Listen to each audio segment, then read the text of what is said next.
energy and electricity, and what I showed you yesterday, this amazing admission from the Australian energy market operator. Have a look. But you're saying you cannot guarantee that the current government policy settings which you model will deliver lower power prices? I can't guarantee that, no.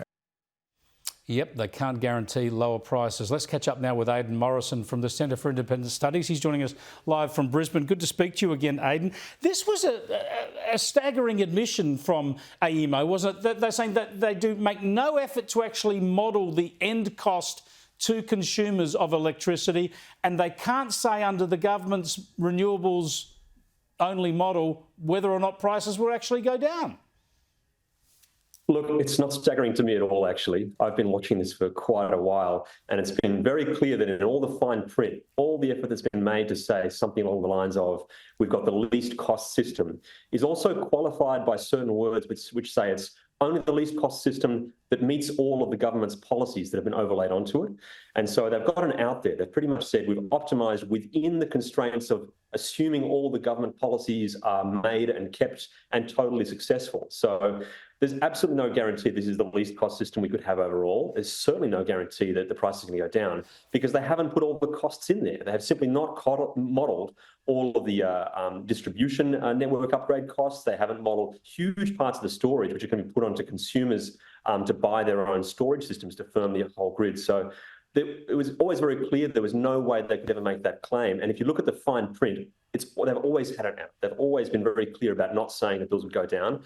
It's just remarkable how long they've been able to get away with creating the impression that this is some sort of economic and bill-lowering nirvana. That's certainly not the case. And anyone serious watching this has been familiar with that for a long time. This does not look like a cheaper system than the system we currently have at the moment. Yeah, and you've been absolutely expert at calling that out, both in public comments like this, but also in detailed submissions and papers. And this is the key point, though. For the sake of this country, no one's been doing the work. We've been led to believe by the government that, don't you worry, you've got AEMO and you've got the CSIRO, and they're looking at all this. But we're seeing that these bodies have been politicised. And instead of coming out publicly and saying, no, we're only modelling essentially the government's model, and we're not comparing eggs with eggs, we're not doing a rational analysis of all the options on the table, they've just been going along for the ride. So nobody has actually evaluated the best and most effective and cheapest option for this country. That's exactly right. And I think the degree to which we've got the wrong impression about what the integrated system plan actually does is absolutely phenomenal. And it was clarified in the Senate hearings yesterday.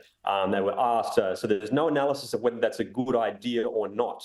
And this is in reference to those government policies that are basically incorporated as given, inevitably successful policies, right? And the answer was, no, sorry, we don't analyse that. So that tells you what you need to know.